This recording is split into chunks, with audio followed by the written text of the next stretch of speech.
Chapter 13 का हम exercise 13.3 हम कर चुके हैं and we understood the curved surface area and the total surface area of what?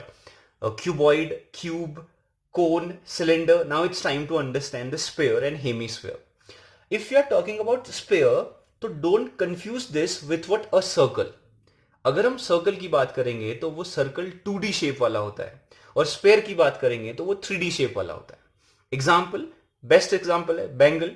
ठीक है, तो यानी कि जो चूड़ी जो हमारे मम्मी लोग पहनते हैं, तो this one is the example of a 2D यानी कि सर्कल का एग्जाम्पल है. But if we discuss a football, तो इट इज व्हाट? स्पेयर. वो क्या है? 3D शेप वाला है. ध्यान रखना है इसको, कई बच्चे कंफ्यूज होते हैं, इसके कंफ्यूजन की कोई जरूरत नहीं है. Sphere is like this one is a spare.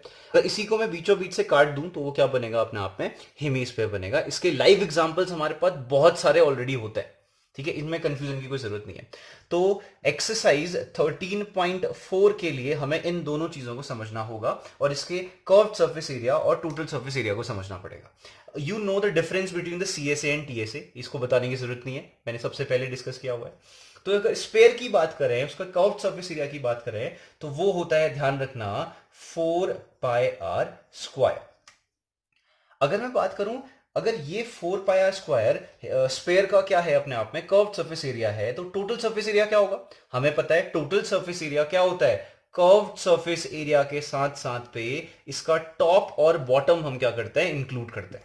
ठीक है, तो देखो इस स्पेयर का टॉप क्या है? कुछ भी नहीं है. बॉटम क्या है? कुछ भी नहीं है. तो यानी कि टॉप और बॉटम तो है ही नहीं यहां पे. तो यानी कि इसका जो टोटल सरफेस एरिया होगा वो क्या होता है? 4πr² ही होता है. और कर्व्ड सरफेस एरिया के साथ साथ टोटल सरफेस एरिया भी क्या होता है? 4πr² होता है. तो जनरली हम इसको क्या कहते हैं? टोटल सरफेस एरिया कहते हैं. या फिर इसमें हम कर्व्ड सरफेस एरिया और टोटल सरफेस एरिया डिफाइन ही नहीं करते, सीधा कहते हैं surface area of what? Sphere.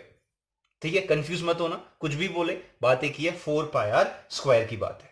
अब हम बात करते हैं हेमीस्फीयर में. अब देखा जाए curved surface area of hemisphere की बात करें अगर हम, तो कर्व्ड सरफेस एरिया क्या होगा? इस स्फीयर का हाफ होगा. फिर और क्या होगा?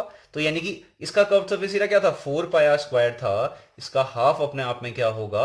हेमीस्फीयर का क्या होगा? कर्व्ड सरफेस एरिया होगा. तो it means what? The curved surface area of hemisphere equal to कितना आ गया? 2πr². ठीक हो गया? ठीक है, अब बात करते हैं टोटल सरफेस एरिया. फिर से वही काम. टोटल सरफेस एरिया क्या होता है? कर्व्ड सरफेस एरिया में हम क्या करते हैं? टॉप और बॉटम के एरिया को इंक्लूड करते हैं. Remember this. देखो कर्व्ड सरफेस एरिया कितना है? 2πr² है. ठीक हो गया. Plus what is the top? Top तो कुछ है ही नहीं, 0, इसको छोड़ देते हैं. अब क्या बचा? बॉटम. क्या बॉटम है? डेफिनेटली बॉटम है. बॉटम क्या है? एक सर्कल है. और सर्कल का एरिया क्या होता है? πr² होता है. ध्यान रखना इस चीज को, इसको कंफ्यूज मत होना. ठीक है, तो इनके बॉटम का एरिया क्या होगा? πr² होता है. तो अगर ऐसा है तो दोनों को ऐड करूंगा तो ये क्या हो जाएगा? 3πr². तो यानी कि क्या? Curved surface area of hemisphere is what? 2πr². Total surface area of hemisphere is what? 3πr². And the surface area of sphere is what? 4πr². अगर वहां पे कहीं पे लिखा होगा कर्व्ड सरफेस एरिया तब भी यही है, टोटल सरफेस एरिया तब भी यही है. Don't confuse with it.